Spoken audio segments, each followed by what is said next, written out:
Welcome, Simone to Metallarium Pages. It's a great pleasure to talk with you about the DGM, this last album, Live, and obviously a lot of things related to the metal world. So we'll start by asking. I think this comes a common one because why the band delayed 4 years to release Tragic Separation? Because it's unusual in your career since I remember I listened DGM from the in your third album Dreamland, and always you deliver 2 years, every 2 years, 3 years, 4 years an album, but and the bridge time the passes to Tragic Separation was 4 years, unusual time to release a new album. Yeah, mainly because The Passage was probably our most successful album, and we played a lot of shows, like a lot of shows. We did Japan, we did European tour twice, and in the middle, in between The Passage and Tragic Separation, we released a live DVD, live Blu-ray, and that production took me at least like 6-8 months, between mixing, editing, and all the video editing. And there was 2 concerts inside the Blu-ray. So the live in Atlanta, in USA, and live in Milan. So it was a lot of stuff to do. So that's why basically the album came out a little bit later, because yeah, one year stop in, like releasing, producing, and promoting the live album. So for us, it's always 2 years, because the live album was like another album, all the promo, all the interviews and stuff. So that's basically it. Okay. And for you, what exactly are the biggest difference that exist with this separation, the Tragic Separation, compared with this new album, Live? I don't think there's a big difference in terms of style, because I think the new album Live, it's in the same vein of Tragic Separation, because I started writing the songs right after Tragic Separation came out, so I was in the same mood. And actually, in truth, I written 2 albums at once, and we already recorded another one. And that other album is way different, more like prog rock, like old school kind of stuff, with acoustic guitars and stuff, while this one is the more in line with the DGM usual, at least in the last like 5-6 years style. So maybe the only difference is that we're kind of searching less of the technicality and complexity in riffs, like back then, until a few years ago, I was constantly searching, like the most difficult riff to I don't want to say show off, but it was that style, while nowadays we're more concerned about writing a good melody and a good song. Okay. So talking about in general for all discography, I remember as I mentioned it, that I discovered the band like with a friend with the Dreamland. I remember that album's a great one. Then obviously I decided to continue your career since there to now, and obviously I return in the past with Winds of Time, or change direction to hear what happened with this band at the beginning. And one thing that DGM has is that it always delivers good albums. It is like difficult to find an album that is very different, or for some people bad. It's for me especially. So how does the band keep pushing the sound with these elements, progressive, modern? Because this new album has a lot of modern styles into there. So rock, 80s, 90s music, and not afraid to repeat by yourself in each album. I honestly don't know, because I joined the band and I replaced Diego, which was the main songwriter and guitar player in Dreamland and all those albums from the early 2000s. I joined the band in 2007. So yeah, the DGM story is so long, but my story with the band is not like 30 years. It's more like 15 years. which are a lot. It's not a little time. And every time I finish composing an album and I start a new one, I'm always struggling because I say to myself, oh, now I did everything. What can I do more? And sometimes it takes a good while to find the new direction and the new good ideas, because I think the only answer to your question is hard work. Because sometimes when I present a song to the band, because I'm the main songwriter and I write like 97% of the music, sometimes if I give them a song, I usually deleted like 50 others, so it's like it's a constant filtering and judging, auto judging stuff, like I write some riffs and then I record them and then I listen in the car and I'm like, it's not working, so let's do another one. So what people hear, which is the final record, it's usually a process of filtering and constant critique to ourselves, to trying to find the best. We're not the band that, I have a studio where I record and mix a lot of stuff, and sometimes I record bands that they have one idea and they put it on the album. I'm not like that. I have like 1,000 ideas. I hate most of them, and I try to pick the best one. And that's why probably the quality of the music. I mean, I don't want to say that our albums are all good quality, but what I can say is that the care in the songwriting and in the process is really, it's what really I care the most. I wouldn't never put out an album that I'm not satisfied 100%. So that's probably it. Hard work and trying to be the best critic of yourself. Okay, nice to hear. So I remember that I spoke with a lot of musicians in a lot of interviews, heavy metal, thrash metal, etc. A lot of styles. And those bands has a lot albums in the past. But one thing that I try to relate with this question is that they don't listen to their old albums and move on with the next one, because they don't want to compare, or they don't listen. They all compare or repeat the same formula to the last album. So they need to move on with the new ideas, new formulas, etc. So because they want to know how to move forward in the next album. So for this, did you have sometimes to hear all albums to take some inspirations to the new one? Or perhaps it's like the old musicians told me, perhaps you say that we need to move on and hear with new ideas and not listen to the last album, because the last album has his age, his date, and time. So yeah, absolutely. I mean, I think I don't ever listen to my old album. Yeah, sometimes I does, when you're in the car and someone puts, oh, I want to listen that song or that song. So it's good. It's cool for me to listen back to the old stuff. But usually the only time when I compare the album is when I mix the album. So when the album is done. So before that, prior to that, I always try to not listen to the old stuff, because as you said, I just want to come up with new stuff. But sometimes being always myself, it has the same style, so when I come up with a riff, sometimes I'm like, this riff is similar to another one, and then I send to the band and the band says, oh, you already wrote this riff in that song, so we go back and listen to the song. But mainly, yeah, we try to move on, and I just compare the previous albums when I mix, because I want to make sure that the new one sounds better than the last one. So I just compare only the sound, not the songs and stuff like that. Okay, well, with this aspect, 11 albums in almost 30 years of existence of the band, that's amazing, a great accomplishment for the band.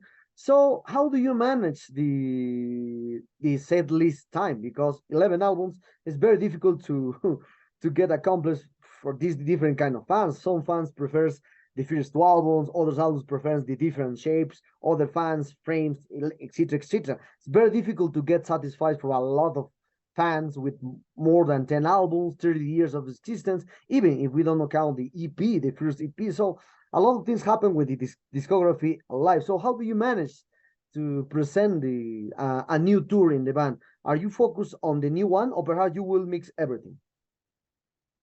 Yeah, first of all, we basically don't play all the first albums where I wasn't in the band. Not because I don't like them, because when I joined the band, I was playing the old songs, of course, not having an album out. But you know, the more we progressed, it's true that we are the same. We have the same name. We're always DGM, but we feel like we are a new band because pretty much all the lineup changed. And the last lineup that we are now, we've been together since 15 years, so we always focus on the new material. And you know, usually it's like everyone else. We play. We love to play the new stuff because it's fresh, so you don't get bored playing the same songs over and over. But you have to play the classics. You know, we don't have hits like major bands, of course, but you have to play, you know, from Frame. We know that fans love that song from Frame album. We know that fans love that song from Momentum album and whatever. And we try to mix those stuff, usually doing like 50% of the set list of the new stuff and then mixing the rest of the old stuff. Okay. Well, and when this aspect, well, Tragic Separation was an album that released in 2020 at the beginning of the pandemic, and Italy at that time was hitting hard. Especially Italy and Spain was hitting hard for the pandemic, and obviously the concerts appears in Italy. I think at the end of 2021 or perhaps at the beginning of 2022. So how do you manage the promotion at that time, the Tragic Separation? Did you promote them very well, or do you will see perhaps in the next future promote both albums, because Tragic Separation didn't have a good promotion? Yeah, absolutely. I mean, it's probably the only album where we didn't play. I mean, I think we only played one show, and all the promotion thing was really suffering from the moment, and definitely, and we're very sorry because we put a lot of efforts in Tragic Separation, and all the hardcore fans, they all said, "Oh, this is the best one you did so far," blah blah blah. So I think you're right. When we're gonna go live with this new album, I think we'll consider both albums as new albums because you know, like, people never heard those songs live, basically. So we're gonna play more stuff from the Tragic and Live album rather than the old one. And it's a shame, but it was the same for many bands. You know, we're not only the one. We waited. The album was ready at the end of 2019, but we waited at the beginning, of 2020, and we waited with the label a few months, hoping that stuff will going better. But then at the end of 2020, we just released it because, you know, we didn't see the end of the pandemic. So that was a mess for every band, I guess. Okay. Well, talking about the name, so DGM. Now, well, always know that the name came from the founding members, no, like Diego Reali, Gianfranco Tazzella, Right. Maurizio Pariotti, no, that's DGM. But across the time, well, you entered to the band in 2007, and why did you decide to change the name? Because the old members is not anymore. Just one, I think, just one is in now in the as the old members. Yes, Fabio Constantino is the only member that from the 90s, no. But all the then all bands came in 2000s. So well, what did you decide to change the name for all the one, or perhaps put like the new band with a DGM songs, no, perhaps? That's a good question, because we always ask ourselves, oh, maybe we had to change names in the past because as you said, there's nobody from the previous lineup, but the original lineup. But you know, when I joined the band, they were really established in Italy, especially. They were playing big festivals, and they just wanted to go on with the name. It seemed normal to them, because before I joined the band, they were changing lineup all the time. You know, the Gianfranco guy, I never even met him. He probably did only the first EP or album, whatever, and then he went away. So basically only Diego Reali was the member that stayed through all the records, and the other guys were changing all the time. And then when I joined the band, it was the same band without Diego. So they thought, and Fabio especially. Fabio is not a founding member, but is there since probably the first album, so since the beginning. And he never thought about changing the name because he was like, okay, I'm the soul of the band and I want to keep going the band. And yeah, as I said before, the lineup changed again, and now we establish, and we're probably the longest lineup ever in DGM's history. And for me, every time it's like, oh, maybe we should change the name and start over again. But then it's, you know, it's like we build like a second life to the band with my arrival and the other guys. So it will be like, okay, deleting an history and start over again. And it's scary, you know, because you have to gain new fans, to gain new people following the band. But, you know, again, it's strange for me when I do interviews and everybody's saying, oh, the band is like 30 years history. And to me, it's like, no, it's like 15 years to me, you know, it's like, yes. But you're right. They should have probably changed the name after Diego went out to the band. But, you know, we're all super friends with Diego and Maurizio and all the old members.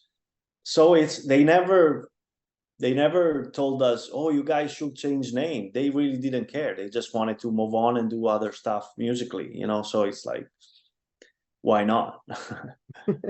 Well, yes. Over the tale about the Italy scene, when I remember since the end of the 90s, I remember that when Power Matter exploded around the world, and a lot of bands appeared, especially in Germany and Italy, because DGM appears, Rhapsody, look at really with their projects. A lot of bands have visited the band, I think, Labyrinth. So a lot happens. So how do you see this grow up since the end of the 90s to now into the progressive power scene in Italy? You mean how it is now, or how I saw the... Yes, how it is now, because I think it's this in some ways disappear completely in some years. Yeah, exactly. I mean, when DGM and the other bands that you mentioned, like Rhapsody and Labyrinth mainly, when came out, I mean, DGM, it's always been like the niche, you know, like the smaller, more maybe for prog, more instrumentalists, you know, while Rhapsody and Labyrinth were more commercial, you know, like more straightforward power metal stuff. And they gained the success that they deserve. And nowadays I see, I mean, it's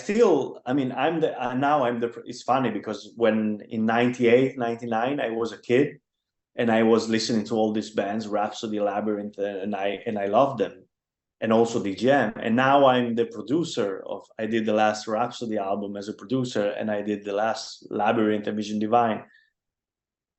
And yeah, I mean, the scene is absolutely not like that. I mean,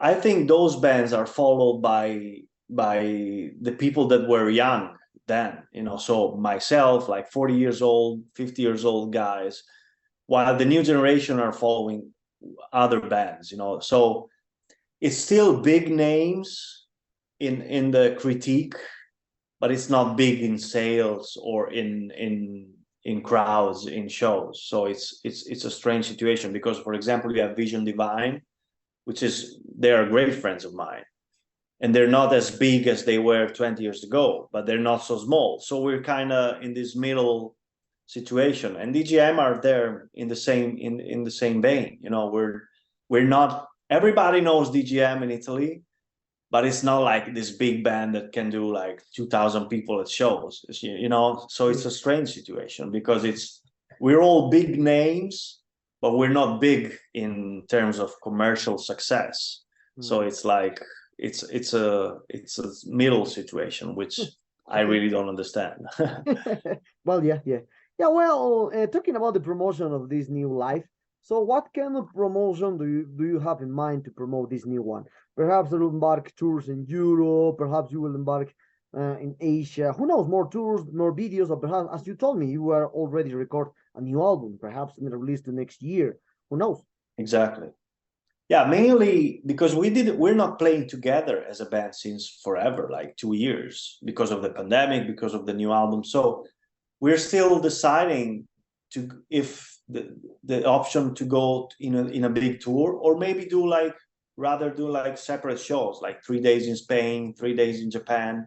It all comes up to the promoters, but because if it's for us, we will play whatever all the time, but the condition nowadays, especially in Europe, I mean, the condition to do a tour, it's really expensive. So a lot of big bands are touring, of course, but for bands like us, it's not easy. Maybe it's easier to do like single shows in festivals and stuff like that.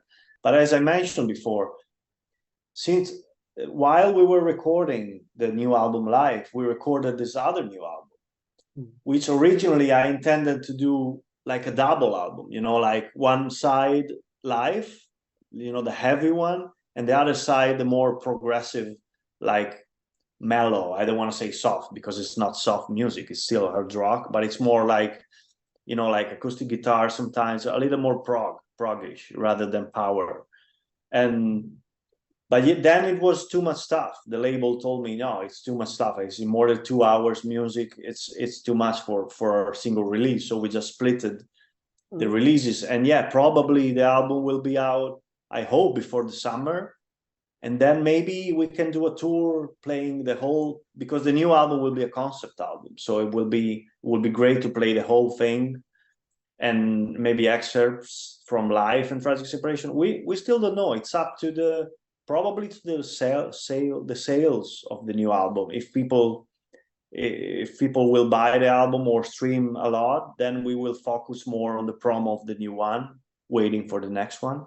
But when I have an album done, with the second one, I really want it to get out, because I cannot wait people to listen to it. So it's hard to wait with an album in your hard drive that's already done. Nice. It's a curious thing that you mentioned that the label told you that the 2 hours for an album is too much for an album. It's curious because as I remember, all the time the rock metal albums has time for more than 60 minutes, even I think Dream Theater has a song for an hour and a half. Hour and a half. Dream Theater, and a lot of bands more. This is not the only one. So for you, this decision of the label perhaps has to do with the new forms of hearing music, because as you said, the singles is now the old way to new way to hear music now. So what's your opinion about now? The fans are talking about more the singles and not just pay attention to full albums. Yeah, you're exactly right, because the decision was not because of the too much music per se, because as you said, the progressive bands are always have like double albums and stuff like that. But it's mainly because nowadays, if you put out an album being 30 minutes or 2 hours, it's pretty much the same, because people will listen to the main singles and that's it. So we didn't want to waste an entire album, like mixing with a new one, because to me it will be a shame. I've worked so much in the past 3 years on both albums. So I prefer, together with the label, just to focus. So, okay, let's do one and then the other one. And as you said, maybe I'm old school, even if I'm not that old, but to me, it's still an album, is still an experience. That's why I hate choosing singles, because, nowadays, if you choose the wrong single, people will go like, oh, the entire album will be like that. No, especially in a progressive band, usually you have like the fast song, the long song, so it's hard to choose a single. And I see a lot of bands that are doing different stuff, like recording entire album and doing 10 singles. Every song is a single out every 2 weeks. But in that form of promotion, we're basically following the label work. So it's just, I still think that the album for me is like a journey that you should listen to in its entirety, basically. Okay. Well, now we are very close on this interview, Simone. And for this aspect, how do you see now the power progressive movement around the world? As you can see, I think, we think the song, this style is stagnated with all ideas, with all things. It's no evolving new things. I think when I hear this live has more modern tones, like alternative, some ways, these kind of aspects. But it's like you and a few more that the still growing the power metal with the essence. And also I saw that the only bands in the world that trying to put a little was a little spices or little textures or layers into the music is the Japanese bands with they try to mix the pop elements or kawaii music like they say, or kawaii music to into the power metal or into the into the power progressive metal. But the old bands like the like it was in Germany, in Italy, and in all bands are trying to say, but are trying to do like the old way. So how do you see now the whole power progressive movement around the world? Yeah, as you said, I think that the old bands are. It's funny because if you're playing progressive music, you should progress and change every album. While I see other bands and even my band until now, because as I said, with the next album, we're changing a lot of stuff, you know, like not like day and night, but a lot of differences. Simply because, as you said, I thought we were stagnating. We were repeating the same pattern over and over. And yeah, yes, you can do great songs, playing great, but pretty much it's always the same. And I see that old bands are struggling to put new elements into their music, and I don't know why. But I'm seeing a lot of young bands that are not related with the late 90s, early 2000 style, that are doing really different stuff, especially in the progressive scene. So I'm hoping that in 5-6 years from now we will have new classics, like the old bands will be replaced with new classics. And that's probably what will happen, because you cannot bring forward a music style if you're repeating the same stuff over and over, unless you're AC/DC, but there's only a few bands like them now. Yes. Well, depends of the popularity of the band, no? Yeah, exactly, of course.